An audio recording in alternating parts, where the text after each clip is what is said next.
करेल.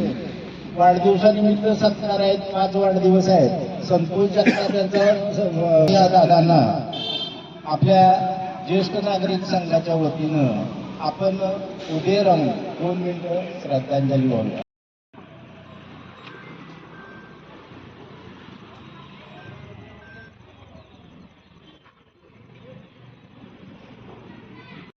मॅडमसाठी थोडक्यात मी इंट्रोडक्शन देतो, म्हणजे त्यांना आमचा ज्येष्ठ नागरिक संघ ॲट अ ग्लान्स कळेल. आमचा संघ हा आमचा अभिमान आहे. उच्च विद्या विभूषितांचा संघ आहे आणि जे काही कराडातले नामांकित व्यापारी ते देखील आपले संघाचे सदस्य आहेत. थोडक्यात आख्या कराडचं क्रीम आमच्या संघात आहे. आमच्या संघातर्फे विविध उपक्रम राबवले जातात. त्यातला पहिला उपक्रम फिक्स असणारा म्हणजे वाढदिवस. ज्या महिन्यात ज्या सदस्याचे वाढदिवस सगळं झाल्यावर फ्रंटला फोन द्या.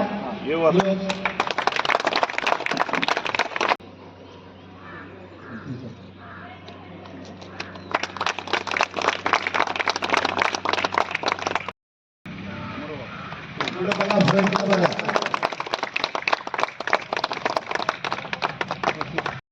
एकदम केअरफुल द्यायचं.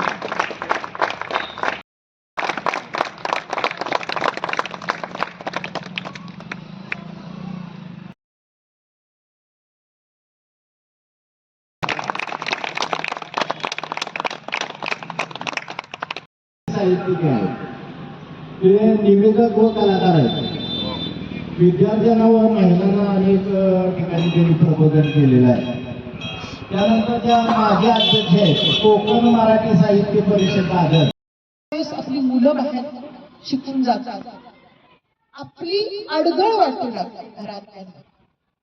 त्याचं कारण असं आहे की इतकं धावपळीचं जग झालेलं आहे, मुलांच्याकडे वेळच येतो.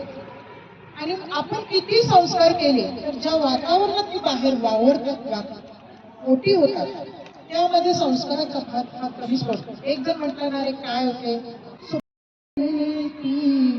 दुनिया में इंसान की नियत ठीक नहीं. किती सुंदर आहे. आता हे असं का तर ते सांगितलं जायचं बाबा कसं वागावं. त्या गाण्यातून ते न दुखवता सांगायचं. तुमचं सरड्यावानी वागणं काय राव, तुमचं सरड्यावानी वागणं.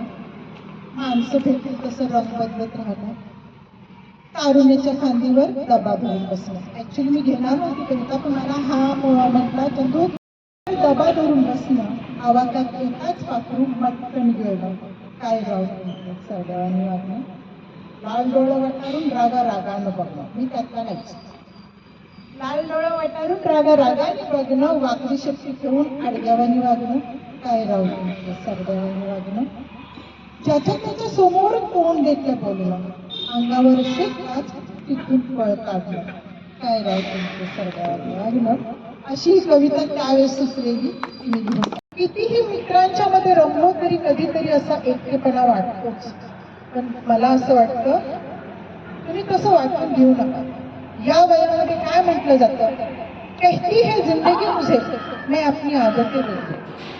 कहती है जिंदगी मुझे मैं अपनी आदतें बदलूं. बहुत चली औरों के संग, अब खुद के साथ चलो, अब खुद के साथ चलो. म्हणजे आता स्वतः बरोबर चालायचं, स्वतःचा विचार करायला शिका. त्यावर लिहिलेली निश्चय कविता सादर करून मी थांबणार आहे. मी तुमचा अंत पाहणार नाही. बघा, मी आता ठरवले या उतार वयात सन्मानाने जगायचं. मी आता ठरवले उतार वयात सन्मानाने जगायचे. डोळ्यातील आसवांना थोपवून नवीन वाट शोधायची. मी आता ठरवले वाटेवरच्या काट्यांना तुडवत पुढे जायचे. रक्त बंबाळ कळपाय पाहून मुळीच नाही विवळायचे. मी आता ठरवले क्लेशकारक नात्यांना विसरून जोडलेली नाती जपायचे. दुःख उघाळत बसण्यापेक्षा नवीन नात्यात फुलायचे. मी आता ठरवले ज्यांनी ज्यांनी दुःखे दिली त्या दुःखांनाही विसरायचे. देता येईल आनंद जेवढा देत. वय परत्वे आजारांना कुरकुर नाही करायचे. वय परत्वे आजारांना कुरकुर नाही करायचे. दुसऱ्याच्या वेदनेला पाहून ईश्वराचे आभार मानायचे मी आता ठरवले. वारंवारच्या गैरसमजाला कुठवर निवारण करायचे त्यांना त्यांच्यावर सोडून पुढं पाऊल टाकायचे मी आता ठरवले. जमविले जे काही ज्याचे त्याचे द्यायचे, कंटाळण्याआधी सर्वांच्या न बोलता डोळे मिटायचे. हे विसरले की यामध्ये कोणी लेडीज नाही, आणि ते नंतर सलीमबाईकडून कळलं, आणि त्यानंतर हेही कळलं की बरेच अधिकारी, इंजिनियर, डॉक्टर या ज्येष्ठ नागरिक संघामध्ये आहेत. आता आपल्यासारख्या आवडतं सुंदर फूल हाती आलं की त्यामध्ये मधाचे थेंब किती आहेत हे पाहण्यासाठी त्याच्या पाकळ्या तोडू नये. त्यात मध आहेच ही खात्री बाळगावी आणि त्या फुलांच्या सुगंधाचा आस्वाद घ्यावा. बरोबर की नाही? किती छान आहे. आणि तो सर्व आपण ज्येष्ठ नागरिक घेत आहात. तुम्हाला माहित आहे का